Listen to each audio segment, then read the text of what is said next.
Hi, this is Tospeke. Welcome to my video on the Bold Benoni. It's a complete repertoire against 1 d4 involving the reply c5. Now, the advantages of this opening: it requires very little memorization, and at least for the main lines, it has some clear imbalances and clear plans. So you'll know what you're doing once you reach the middle game. Now, your first question probably is, why is it called the Bold Benoni?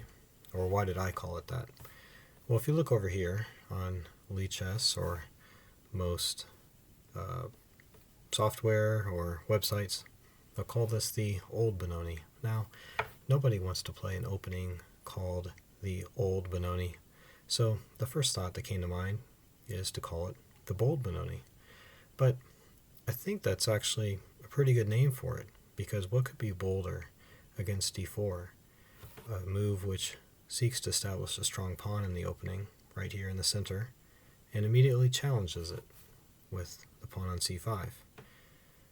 Now, white has a couple main replies, which are going to be to advance the pawn to d5, or possibly exchange it, or we're going to capture the pawn. But in any of these, white's center is going to be compromised if there's a pawn exchange. If white advances the pawn, he'll still have a pretty good center, but we're going to lock the center, and then we have some pretty clear pawn breaks that we can play for. So I guess one other thing I'll mention at this point: if you play this and analyze with Lichess and analyze the game, it's going to put a questionable move with 1 c5. But if you analyze it a little bit more in depth, you'll see that it's actually not that bad when the engine analyzes to a deeper depth. But something else I'd say is, you're going to know this opening a lot better than your opponent, so you're going to be making less mistakes. So that's what I think about the opening. I play some other openings that maybe the computer, it's not as sharp as what a grandmaster would play, but it's still pretty good. And since you're going to know the opening much better, you're going to know the plans, then you're going to be making less mistakes. And usually the game will even out over time. So how did I get started on this opening? It really comes from a book by Richard Palliser on playing against d4, and that's what got me started on it. His book is very thorough, has lots of various lines, and so what I've done is I collected a repertoire of basically just one strategy. So I'm not providing all the various options.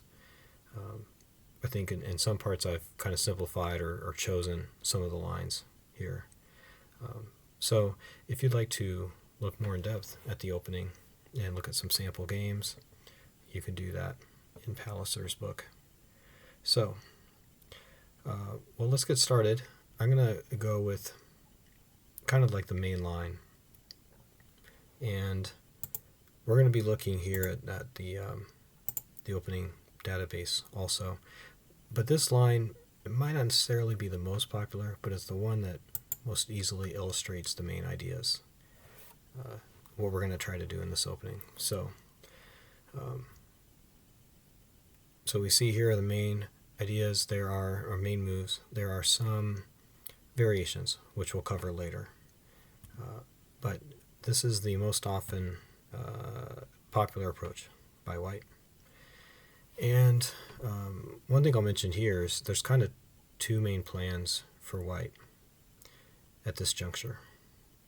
One is to play c4 and establish that strong center. The other one is going to be playing knight c3 and keeping the c4 square available for possible rerouting of the knight. And then white's other idea, eventually he's going to be playing for this f4 pawn break. And for us, we're going to be playing for an f5 pawn break.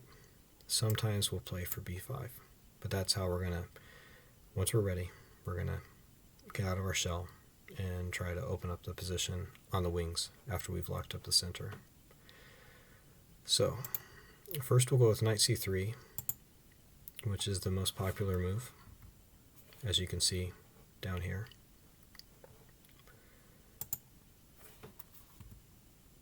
Now, this is really the characteristic move of our approach, is going to be playing bishop to e7. Now, this is our bad bishop, if you're familiar with imbalances, such as in Jeremy Silman's Reassess Your Chess. So our main strategy in the opening is going to be trying to trade this bishop for another minor piece. So that's why we're moving the bishop to e7 first. Now, a very popular move for white here, knight f3. So we can't really play bishop to g5 now to get that trade. So we're going to play bishop g4, getting that pin on the knight. Alright, so now we're going to go into this line, bishop e2. We're going to come back to the h3. But the bishop e2 breaks the pin. We're going to trade our bishop for his knight. Now we don't mind this, trading off our bishops. This is a closed center.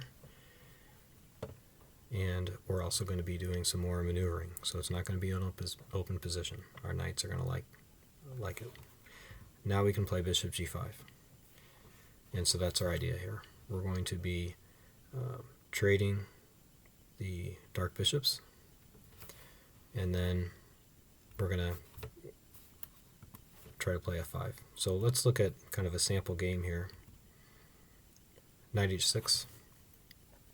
Now we're going to be playing f5. So the advantage of moving the knight to h6 versus e7 is that we might want to move our queen back this way. So we're following a game by the legend, Mark Dvoretsky, who's been widely renowned as perhaps the top chess trainer in history. So I think this gives some legitimacy to the line. So after bishop g2 here, I think you can play f5 here, and that's our goal. E takes, knight takes, knight e4, queen e7. I think we're pretty solid here. We've gotten our pawn break. We've got the rook on this open file.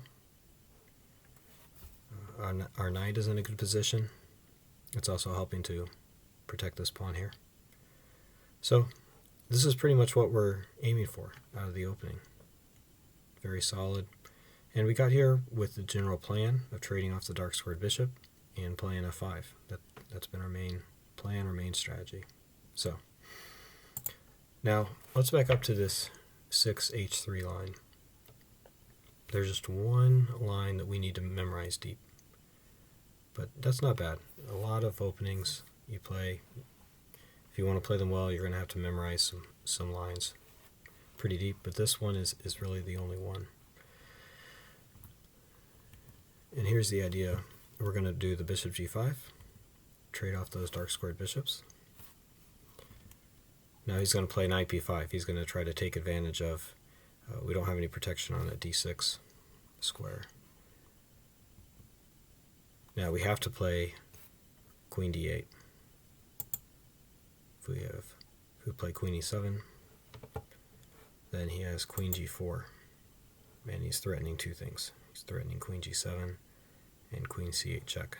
So we need to play queen d8, queen g4, king f8. Remember, this is a closed position. We're not worried about needing to castle. Now, he will take that pawn. We can't take the knight with the queen because he'll have queen to c8.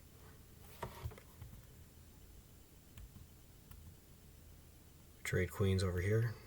We got knight takes e4, bishop d3, knight d7, bishop takes e4, rook takes c8. And you can see this has been fairly popular. We have 14 Grandmaster level games that have gotten to this position. And Black's not doing too bad here in history. Looks like White only has 3 wins out of these. Got a lot of draws. And that's what Palliser says. Palliser says this is a draw with best play. But you saw that we had a lot of complications here, right? So this is the one that you're going to want to commit to memory, because there's lots of ways you could go wrong. I will say that even though we don't have any Grandmaster games, only one has resulted in a win for Black. I did play a daily chess game from this position against a 2200 plus player, and I ended up winning the game. So there's still a lot of life in this position below the Grandmaster level, but even at the Grandmaster level. So those are kind of the two, what I'd call, main lines. So now we're going to gradually back up and see what do we do if White diverges a little bit earlier. So we have to come back here to knight f3. Remember earlier we played bishop g4 to pin that knight. Alright. Now, bishop b5. So it's kind of an inconvenience in that we have to place our knight in front of our bishop, our c8 bishop. So, how do we play against this? Well, the first thing to look at is a4. And the reason White would do this is wanting to prevent us from playing b5. So if we were to play a6, then we wouldn't be able to follow up with b5. But we're just going to follow our normal plan. So our normal plan is trying to exchange this dark squared bishop. And so we're able to achieve that. Once we get that dark squared bishop traded, sometimes White will take our bishop on g5, sometimes we'll play bishop takes c1, and White can capture back either with the queen or the rook. But at that point, we're just going to continue knight h6, we're going to castle, the rook's going to go here, and we'll be able to play f5. White can also play knight f3 here to prevent us from playing bishop g5. So we'll play a6, bishop takes, so a4. We can still play b5 here. So this is a situation where we can get b5. Usually we'll play for f5, but here we have a unique opportunity to get b5 in.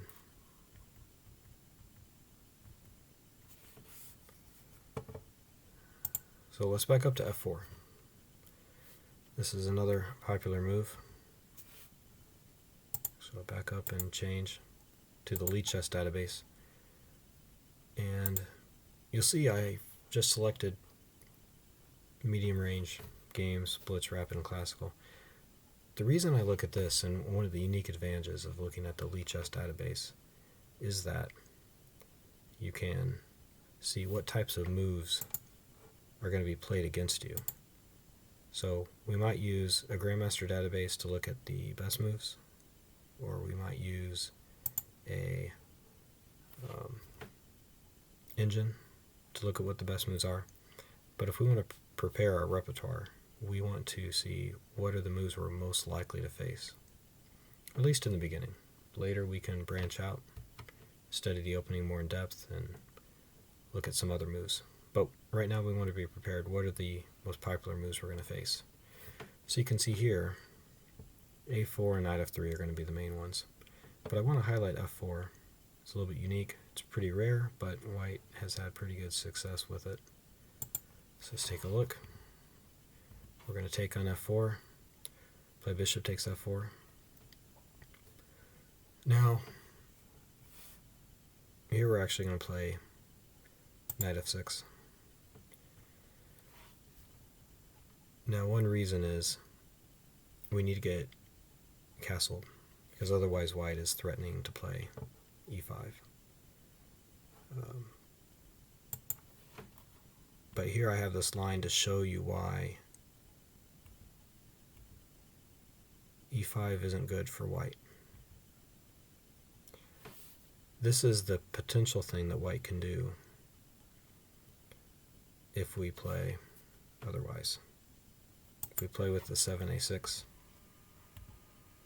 bishop takes there. We've got b5 in, but e5 for white here is very dangerous. D takes, bishop takes, knight of 6. He's got d6. So we want to get castled here, because if he plays d6, very similar situation.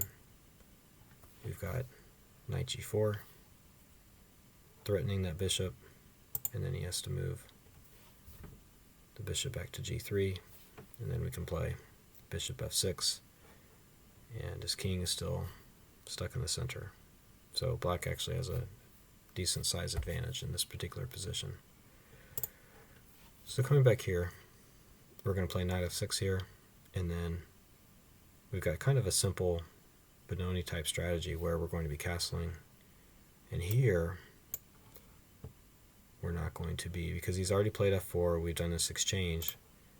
We're going to try to protect, fight for that square by castling, playing rook. This rook's going to find his way over here to e8. Bring the bishop back momentarily, and then we've got the rook supporting that square right there. So that's our plan in this particular position. So there are some times we have to deviate from what we're normally trying to do, but not too often. Alright. So we've covered everything to this point. So let's back up to move 4.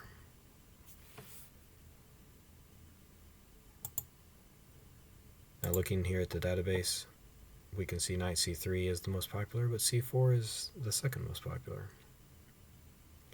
So let's take a look at that. We still have the same plan. We're still going to play bishop e7. So let's check it out. Knight c3 is the most popular, bishop g5. And I'll show a couple things.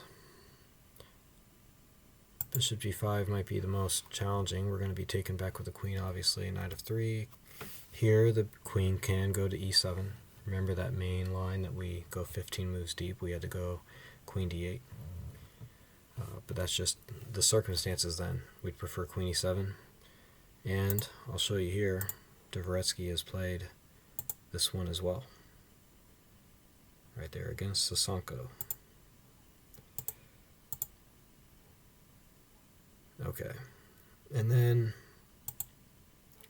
so if he doesn't take us on g5 like I mentioned earlier, we'll just take him. Now he could take with the queen. But if he doesn't, we got bishop g4. Otherwise, we're going to try our normal strategy of playing knight h6 and f5. So again, c4. Now a lot of times we'll transpose. Sometimes white will play c4 on the third move. But we just keep with our normal development. Knight f3. Remember, he, just like we saw in the lines where you play knight c3 instead of c4, he's going to try to prevent us from putting our bishop there. But we pin the knight first. Bishop e2. If this happens, we just trade. Bishop g5. So we achieve our plan of trading the dark squared bishops. Now, of course, once these two are traded, we've got two knights. He's got a knight and a bishop. Now I know a lot of people don't like to trade off all the bishops, but again, this is a close position. These knights are going to help us with the pawn breaks, and we're going to be fine. His bishop, in particular, the bishop he's going to have is his bad bishop. All of these center pawns are on the same color. I'll show you this too, knight bt2.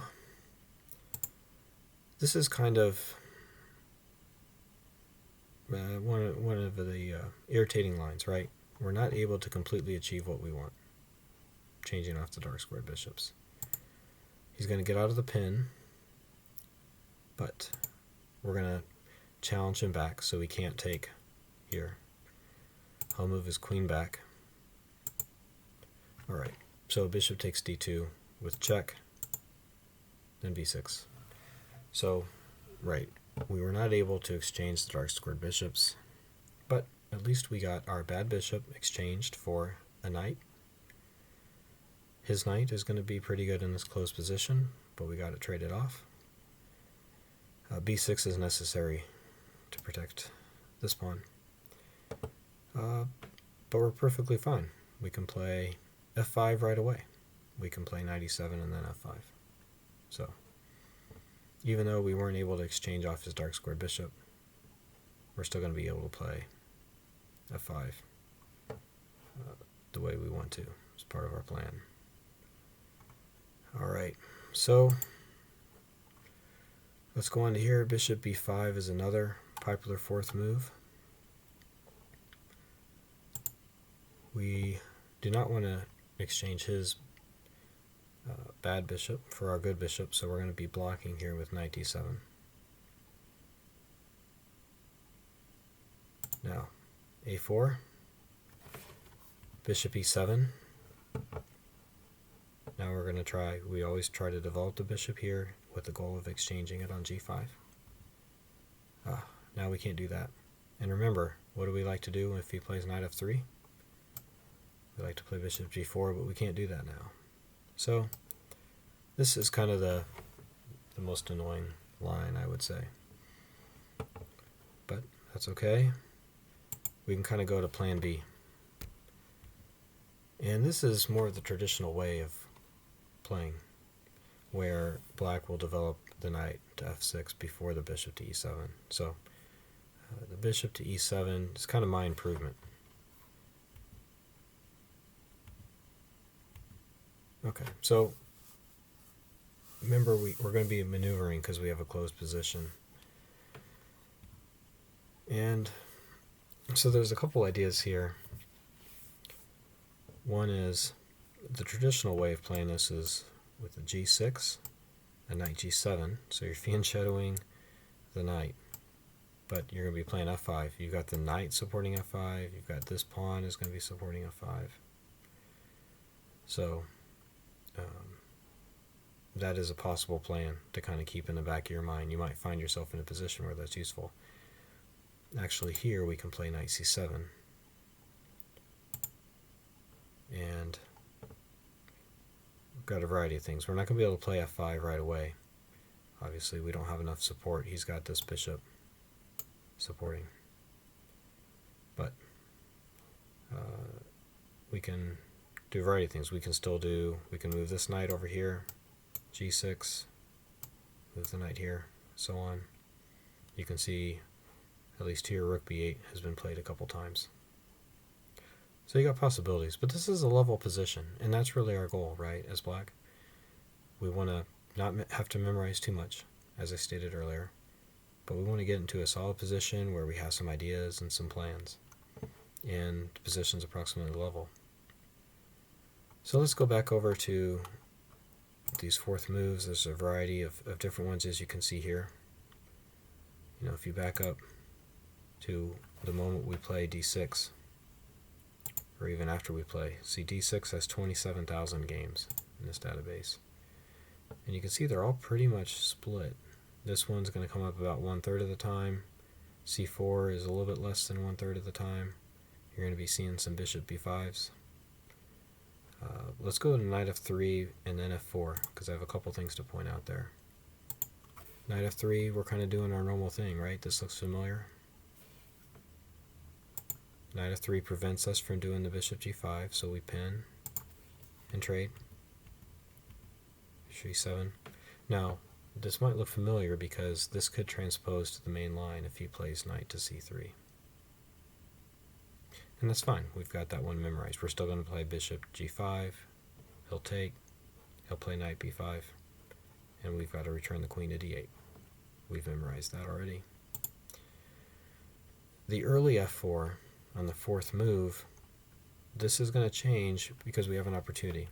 We're going to take that pawn. Pretty much always, if he plays f4, we're going to be taking. We're going to be playing knight e7. and you can see I've drawn on here the reason why we're going to play knight e7. And that is, we have the opportunity, because we haven't put the bishop on e7 yet. We're going to take this opportunity to play knight e7, and then we're going to put this knight on g6, where it's going to help us control e5. Alright, so we covered all the fourth moves. So now we're working backwards to the different third moves.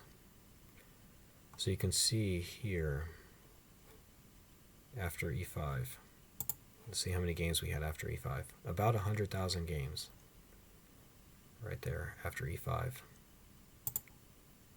So close to half the time he's going to be playing c4 or e4. Those are going to be pretty similar. So we've already covered 75% of what he can do. Now I don't have c4 highlighted, but that's going to transpose after we play. He plays c4, d6, and then he'll play e4. So let's go over a couple other possibilities he has here. Taking on passant, but we just do some simple development here, and we're perfectly fine. We got control over this square, or these pawns. Guarding these squares, the knights are in good positions. So we're going to be playing probably bishop e7. We're going to be castling kingside. We got the open f-file. So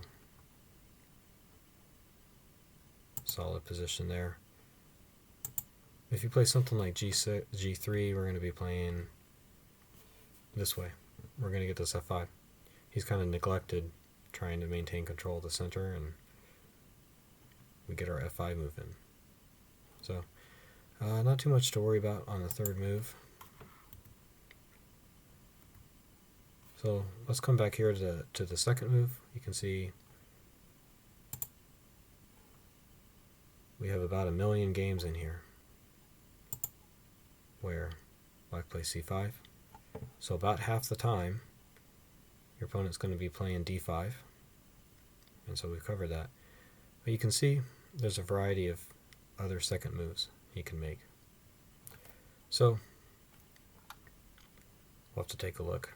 So about half the time he's going to be playing one of these other moves. Fortunately, there's not too much we have to know. Generally black gets really good games. After this, 1d takes c5, we got e6. And so pretty solid for black here. We've accomplished the main goal. White doesn't have a strong center. He's just got one central pawn here. We've got both our central pawns. Bishop and knight are developed to really good places. We got knight and bishop on this square. So what are we going to do next? We're just going to be castling, developing our knight to f6, and so on. So lots of possibilities here. Again, we've reached our goal. We've got a level position, and we're not going to be memorizing too much, at least at the start. We've got a good game here. Okay, so generally, if he doesn't play d5, or he doesn't take, we're going to be taking. So let me clear these arrows off. He's going to take back. d5. This is kind of the calm before the storm. We're going to see a couple ways that white can play. If you play c4, we're going to play e5. The knight has to move back. Now he was attacking us here. We're going to move that pawn forward. You'll see why. e3, knight c6, so we're going to let him take here. Alright, but here's where the fun starts. Bishop e4, we're going to check him there. Knight bd2, we're going to check him on e7, queen e2, and bishop g4. It's a great initiative. Look how well we have developed our pieces. And his pieces are very cramped. The knight's in front of the bishop, this knight's pinned, that knight's pinned. So it's a really good position here for black. Now if he plays g3, we're going to be able to still do the same thing. We're going to be able to play e5. The knight goes somewhere. And got the bishop e6. You know, he's attacking this pawn, obviously, so we're protecting it with the bishop on e6. Castles. And then we're going to play h6 because we want to develop the knight without the bishop being able to pin. So we're going to have some good protection here of the d5 square. We've got a very good center with both these center pawns, so black's at least equal here. Alright, on to e4. So actually this becomes a Sicilian, right?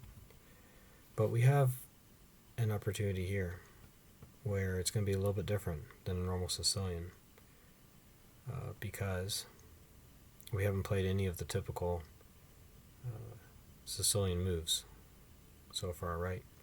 Because normally, in a normal Sicilian, while he's playing e4, we're playing c5. He's going to be playing knight f3 first, and then black has to play something while waiting for d4 to come. So here's what we're going to do instead. And if you play the Sicilian as black, you can transpose to however you normally play. But if you don't, here's a line you can play. Now we're going to be developing the knight to f6 here. If he plays e5, we've got a fork. Checking the king, and we're going to be taking there. So we can't do that yet. Okay, now we're going to play e5. And then wherever he goes, we're going to be playing bishop b4. Knight f3, bishop b4. Now he can't play knight e5 because we're going to get the pawn back. And we've got the pin. We've got two pieces attacking the knight. We've got a clear advantage there. Knight b3, we do the bishop b4 again. And now we're going to be playing d5 to contest the center and take advantage of this pin here. Again, we got pretty much the same thing. Got the knight and the bishop both attacking c3. Now, with the London system being popular, you might see bishop f4 on the second move. We can actually develop a tempo here. Again, we're going to be taking that pawn on d4. We're almost always going to be doing that. If he gives us the opportunity, we play knight c6. And now the queen has to move somewhere, and then we're going to be playing e5. So we're going to be getting a pawn in the center with gain of tempo. Bishop g5 is somewhat similar. C takes d4, queen takes d4, knight c6, gain of tempo. And then there's one line here, queen h4. You can see here, decent amount of time they're going to be playing queen h4. And it looks white's won over half the time, but we play queen b6, hitting this weak b pawn here. He has to play b3. Then we play knight d4, threatening knight c2, so he has to play knight e3, a5, threatening that knight, c3. So here's what we do. Bishop takes, he takes our knight there, but we play bishop b4. And black has a slight advantage here. Finally, e3. So this is a unambitious move by white, right? We can't take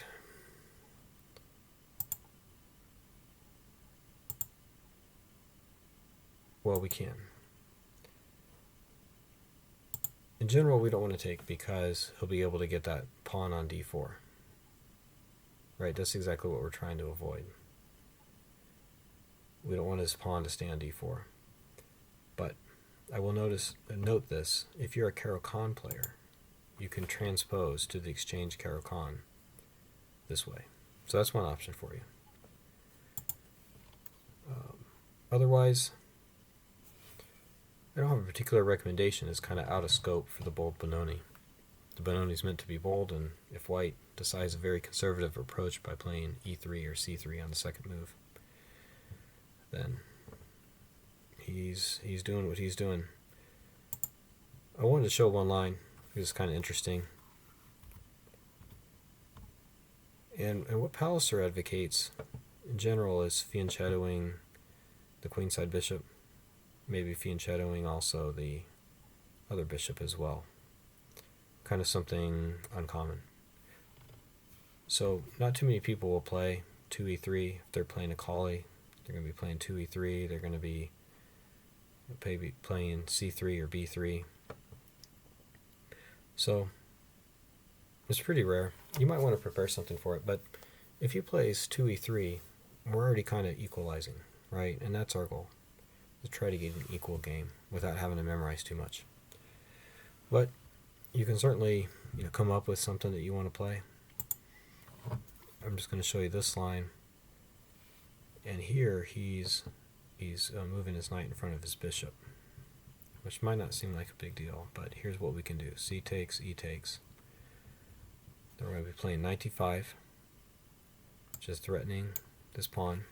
He's going to play knight e4, which looks pretty good for him, and his bishop's protecting this pawn. But we're going to be playing queen c7, and now we got a couple threats. We're threatening knight takes f4, winning a pawn, and we're threatening knight b4 and trading off this pretty good bishop here that white has. So that's an idea for you. So I gotta have this study. I'm going to keep it up on Lichess. You can see the URL up here. So you can give that a whirl. You can clone it to your own study and then experiment with the various lines. So you can see the address up there. I'll try to put it in the notes to the video. So you're welcome to have that. And you can study this particular line here, or any of the lines. You're very welcome to do that. Also, please let me know what feedback you have. Appreciate you watching to the end here. I hope you have a lot of success, so good luck with that. If you have any good games, you can let me know. If you find any improvements, maybe there's a way to play something better with less memorization, you can let me know. So appreciate your feedback. There's lots of ways to reach me. My name is Tospeke, and it's like that on all the platforms, on chess.com, Lichess, on Twitch, here on YouTube, where I'm planning on posting this video. So please reach out and let me know how you liked it. So I think that's about it. So good luck to you. Best wishes as you play the Bold Benoni, c5, and answer to d4. Good luck.